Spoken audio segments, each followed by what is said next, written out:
Bonjour à vous toutes et bonjour à vous tous, soyez les bienvenus, très heureux de vous retrouver ici même au cœur du plateau, installé dans l'agglomération paloise à l'Escar, au cœur de nos équipements, création de communication, très heureux de vous rejoindre pour une nouvelle semaine, allégée en durée, mais ô combien intéressante au travers des invités que nous allons recevoir. Ils parleront économie, agriculture, culture, au fur et à mesure des jours. Vous retrouvez l'intégralité de ces sujets sur pau.fr, sur la chaîne locale, .tv, mais également sur la page Facebook de la chaîne locale.tv ou bien sur le sillon.info. Alors vous pouvez jouer en parallèle de la diffusion de ces différents sujets à notre grand jeu de l'été baptisé le mur de la chance. Le mur de la chance qui vous permet de gagner quelques 4000 € de cadeaux et en particulier des bons d'achat. Eh bien vous pouvez le défier. Pour cela vous vous rendez directement sur le site internet www.lachaînelocale.tv ou bien sur la page Facebook de la chaîne locale. Là vous allez être confronté à un mur qui va s'afficher devant vous. Vous allez retourner les cases de ce mur et instantanément, vous découvrirez le lot qui se cache derrière cette case cadeau. 120 cadeaux mis en jeu tout le long de l'été et tous les jours. Regardez, nous sommes le 3 août, nous démarrons un nouveau mois. Tous les jours, nous rajoutons 50 € de plus dans la cagnotte. 50 € de plus dans la cagnotte. 50 € de quoi, me direz-vous? Eh bien, de bons d'achat Pau Commerce, les commerçants, les restaurateurs, les professionnels du centre-ville de Pau, avec la complicité de l'agglomération Pau-Béarn-Pyrénées, ont décidé de vous gâter cet été. Vous qui êtes des fidèles de Bonsoir le Béarn, alors vous jouez. Tous les jours, vous pouvez retenter votre chance et instantanément, vous découvrez si oui ou non vous gagnez le montant de la cagnotte. Et chaque jour d'émission, nous rajoutons 50 € de bons d'achat dans la cagnotte. Mais quel que soit le jour auquel vous suivez cette émission, vous pouvez tenter de gagner la cagnotte. Ça veut dire que cette cagnotte peut évoluer, peut grimper. Le dernier gagnant a gagné, mine de rien, quelques 200 € la semaine dernière, 200 € de chèque cadeau Pau Commerce. Donc vous également, tentez votre chance. www.lachaînelocale.tv ou bien vous jouez sur la page Facebook, c'est encore plus rapide et vous découvrez immédiatement si vous décrochez le montant de la cagnotte, quelle que soit l'heure à laquelle vous suivez le replay de cette émission. Dans quelques instants, j'aurai le plaisir de recevoir à distance un restaurateur. Il est fermé le lundi, mais dès demain, il vous accueillera dans son restaurant, situé dorénavant rue Pasteur. Ce restaurateur, c'est Cyril Mollet. Il a repris le restaurant de Marc d'Estrade et avec sa compagne que vous voyez ici à l'écran, il vous accueille dorénavant avec une nouvelle pancarte, Mr. and Mrs. M, pour découvrir ce restaurant bistronomique. Un peu de patience, un jingle et on y va.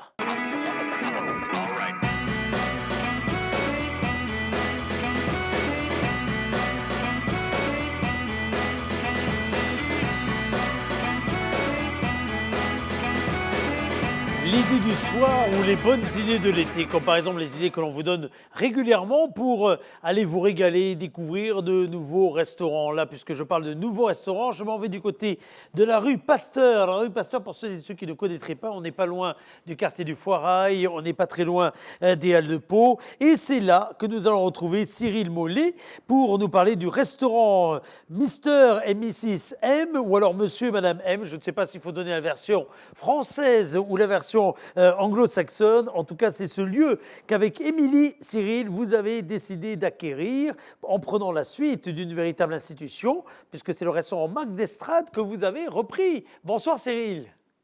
Bonsoir. Merci d'être là. Moi, je suis content de vous voir. Vous êtes mon voisin parce que moi, personnellement, j'habite pas très loin de chez vous et j'ai pas eu encore l'occasion de venir découvrir de quelle façon vous aviez pris en main ce qui était mine de rien une institution parce que Marc d'Estrade a pris sa retraite il y a peu, même s'il avait officié avant par ailleurs. Hein, il a mine de rien mis sa patte dans ce restaurant et vous voici dans une nouvelle aventure qui est une aventure familiale. D'où est-ce que vous venez, avant qu'on ne parle vraiment de l'esprit de ce restaurant? D'où est-ce que vous venez? Alors moi, je suis originaire de Vendée, donc dans le nord de la Vendée, dans un petit village qui se trouve entre La Roche-sur-Yon et Nantes. Vous avez été formé où? C'est important ça pour les chefs. Bien sûr, ouais, j'ai fait une école hôtelière privée sur l'île de Noirmoutier, donc sur la côte atlantique, hein, donc toujours en Vendée. Et puis vous avez eu plusieurs expériences avant de vous arrêter comme ça en Béarn. Et puis vous me direz pourquoi vous êtes arrêté en Béarn d'ailleurs. Ah oui, exactement, oui. Moi, j'ai fait plusieurs saisons sur la côte vendéenne, sur la Suisse, Suisse autrichienne. Et après, je me suis envolé pour les petites Antilles françaises sur l'île de Saint-Barthélemy, où j'ai travaillé pendant 3 ans. J'ai gravi les échelons de commis à seconde cuisine. Donc ça, c'était entre 1996 et 1999.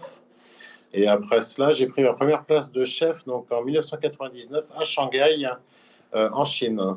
Alors, au Donc, moment où Shanghai était au cœur d'une exposition universelle à dimension mondiale, ça donne une pression terrible, ça.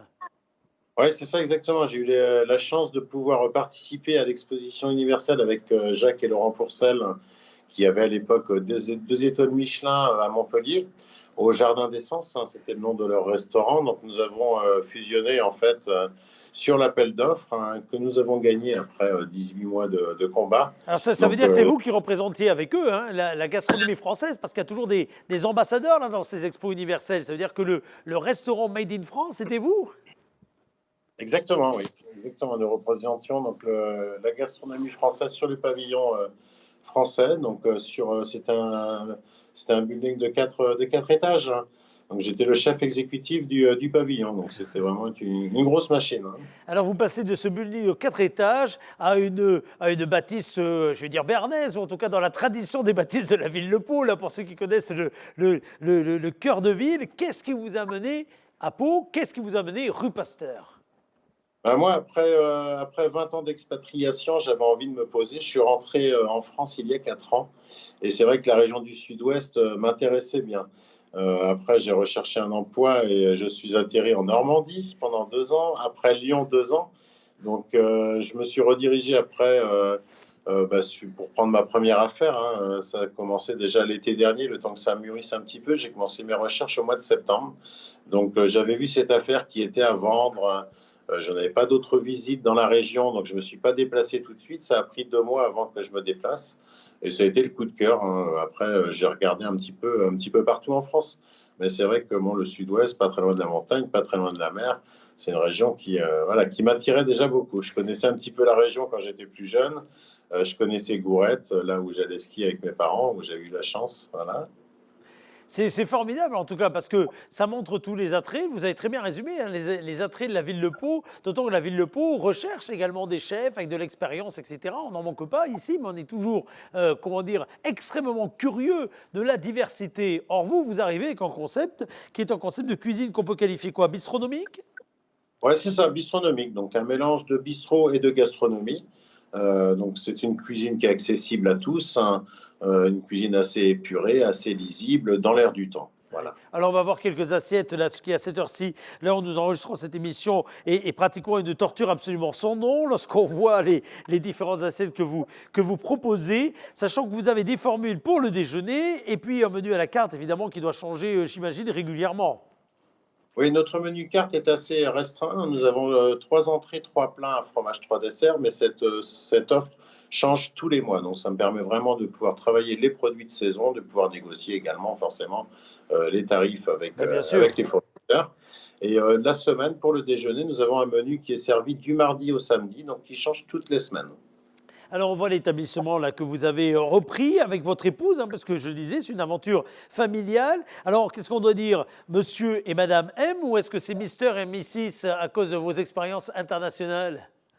Bon, on va dire que ça se lit Mister and Mrs. M, mais nous prenons les réservations sous le nom de Monsieur et Madame M. Voilà, c'est Bon, plus simple pour les gens de la région. bon, on vous voit ici dans cet établissement. Alors, la rue Pasteur, je disais, je la connais bien, mais la rue Pasteur, c'est pas forcément la plus passante. Ça veut dire qu'il va falloir se faire un nom, se faire une réputation, le bouche à oreille. Je crois que depuis que vous avez ouvert, mine de rien, celui-ci fonctionne bien. Il aurait pu mieux fonctionner si vous avez ouvert en temps et en heure, parce que vous êtes arrivé, comme beaucoup de nouveaux, à la période la plus compliquée, celle où on ne peut pas ouvrir.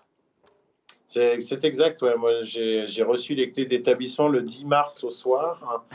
Nous avions prévu Pile une pour semaine. fermer, c'est formidable, pile pour fermer. Exactement, nous avons fermé avant d'ouvrir. C'est dingue. Mais bon, il a fallu prendre son mal en patience, hein. Nous avions tous les stocks le 15 au matin. Nous étions vraiment prêts à ouvrir. Et le 15 au soir, bon, tout s'est effondré.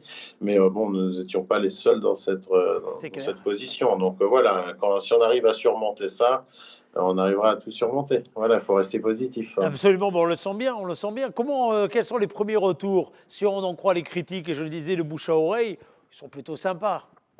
Alors, nous avons de très très bons retours parce que c'est vrai que la clientèle est quand même une clientèle assez âgée. Ouais. Bon, après, avec les réseaux sociaux et puis un petit peu de publicité, nous avons eu quand même une clientèle un petit peu plus jeune. Nous avons des très bons retours, des anciens clients, des nouveaux clients.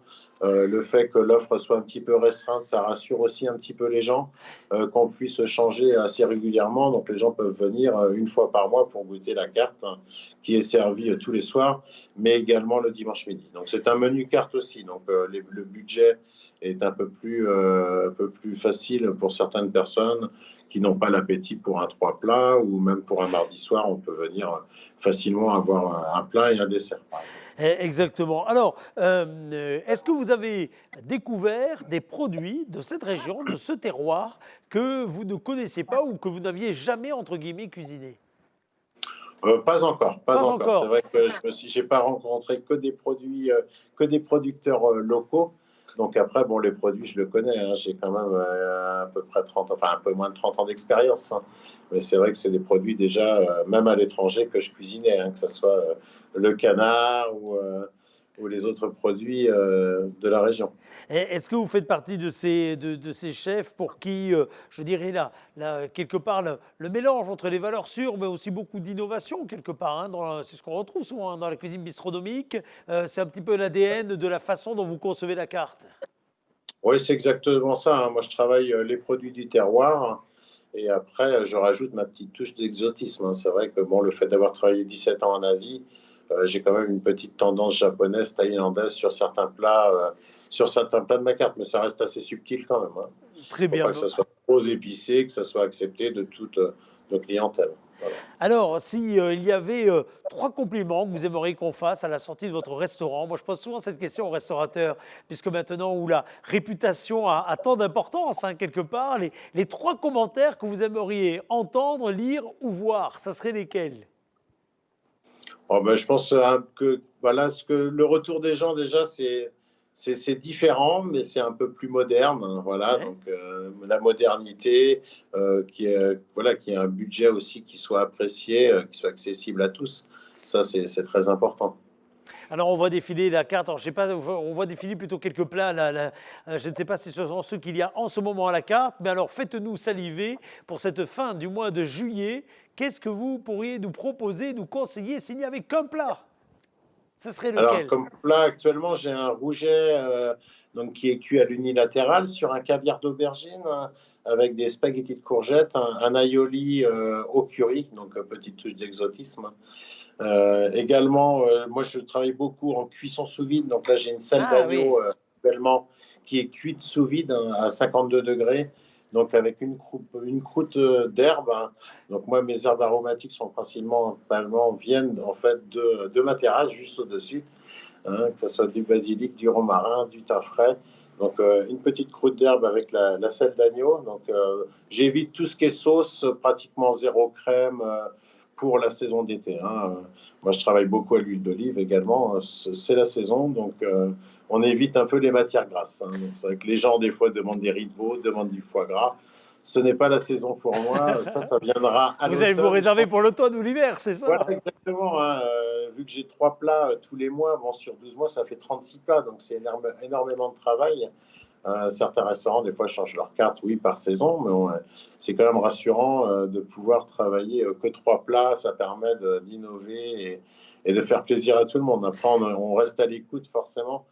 C'est difficile, des fois, il y a un plat qui plaît, on l'enlève. Bon, forcément, il y a toujours des déçus. Eh oui, c'est la dure loi de la vie d'une carte et des fidélités dans les restaurants. Mais si ce n'était que ça le problème, ça serait de bons problèmes, hein, comme on dit souvent. Merci Exactement. beaucoup. En tout cas, on va rappeler donc, encore une fois, que vous êtes au 30 rue Pasteur. Alors, historiquement, hein, on est d'accord, c'est donc l'établissement de Marc d'Estrade. Donc, c'est cette maison-là, c'est une maison de quoi là ça doit être du 17e, hein, c'est ça, C'est ça, qui a exactement, été oui. rénové. Là, dans ce quartier, il y en a beaucoup là, de celles de cette époque-là, entièrement rénové. On a vu l'intérieur d'ailleurs tout à l'heure de la salle. Il y a combien de couverts chez vous? Alors actuellement, enfin auparavant, déjà avant le confinement, on avait décidé avec mon épouse d'épurer un petit peu la salle parce que moi je suis tout seul en cuisine pour l'instant. D'accord. Le temps qu'on prenne nos marques Ah, et vous qu'on êtes que en... tous les deux, vous êtes que tous les deux là pour l'instant. On a une employée qui est au polyvalente qui peut nous aider derrière et devant, hein, en salle ou en cuisine, mais nous avons fait le choix de servir maximum 30 à 35 couverts dans notre restaurant. Donc la salle principale avait 40 places assises, nous avons décidé d'en garder que 30 et nous avons une salle privative qui avait 22 chaises. Ah oui, c'est On a vrai, décidé c'est d'en garder. vrai, c'est vrai. On a décidé de garder que 20 chaises. Donc au maximum, ça fait 50, mais le jour où j'ai un groupe de 20 personnes dans la salle privative, je ne servirai que 10 ou 15 personnes à la carte. Voilà. C'est un choix qu'on a fait. Donc 50 places assises, mais maximum 30 à 35 couverts. Merci beaucoup en tout cas, au plaisir de se voir très rapidement chez vous, Mr. and Mrs. M, donc à Pau. Alors évidemment, le M c'est pour Mollet, j'imagine. Exactement. Ouais, monsieur et madame Mollet. Bon, en tout cas, ça pourrait être, on l'espère, pour meilleur également, mais dans le bon sens du terme. C'est tout le bonheur qu'on vous souhaite. Bienvenue en tout cas à Pau, bienvenue à vous. On est heureux de vous accueillir ici sur cette terre bernaise. Merci beaucoup à vous. Merci beaucoup et on se donne rendez-vous très très vite. Chers amis, voilà une adresse de plus. Vous savez qu'on essaye régulièrement de mettre en avant ainsi les commerçants, les artisans, les producteurs, les restaurateurs de ce territoire, celles et ceux qui sont les forces vives de celui-ci, et puis surtout les nouveaux entrants, celles et ceux qu'on a plaisir à accueillir, nous qui sommes là depuis finalement très très très longtemps. Ce 109 qui nous permet finalement d'avoir toujours de nouvelles émotions, et Dieu sait si en cuisine, la recherche de l'émotion est une recherche que l'on a toutes et tous. En tout cas, ça nous a fait plaisir de découvrir ce nouveau lieu que je vous invite véritablement à aller fréquenter. Nous sommes donc rue Pasteur, à mi-chemin entre la place du Foirail et les Halles de Pau. Et on aura l'occasion, je pense, de reparler de Mr. and Mrs. M. Et après des années de Miss et Mr. Pau, ça remonte. Hein. Vous savez, ça fait drôle de reprononcer ces noms-là. On se retrouve dans quelques instants. À tout de suite.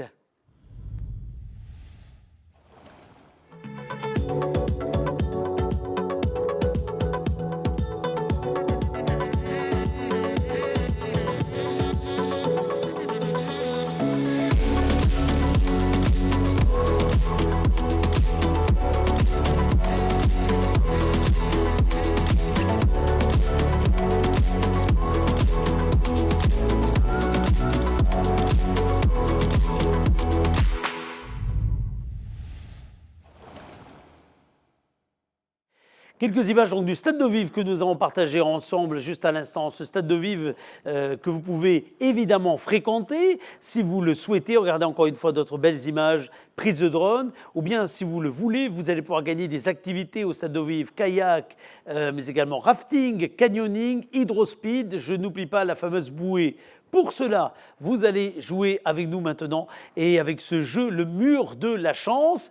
Merci de nous avoir suivis, mais vous allez maintenant sur la page Facebook de la chaîne locale ou bien directement sur la chaîne locale.tv pour tenter immédiatement votre chance afin de décrocher les quelques 120 cadeaux mis en jeu tout le long de l'été et surtout, chaque jour, quelle que soit l'heure à laquelle vous participiez, vous pouvez participer une fois par jour, chaque jour, vous allez pouvoir tenter de gagner le montant de la cagnotte constitué de chèques cadeaux Pau Commerce. Et chaque jour, chaque émission plutôt, nous rajoutons 50 € de chèques cadeaux dans la cagnotte. Donc aujourd'hui, lundi 3 août, nous rajoutons 50 € de plus dans la cagnotte que vous pouvez tenter de gagner maintenant en allant sur la page Facebook de la chaîne locale ou bien directement en jouant avec nous sur le www.lachaînelocale.tv. C'est là que vous retrouvez toutes les émissions que nous aurons le plaisir de réaliser tout le long de l'été. Demain, on va parler culture, ça sera le cas dorénavant chaque mardi. Vous en saurez plus en nous suivant fidèlement, même lieu, même endroit, même heure. À demain.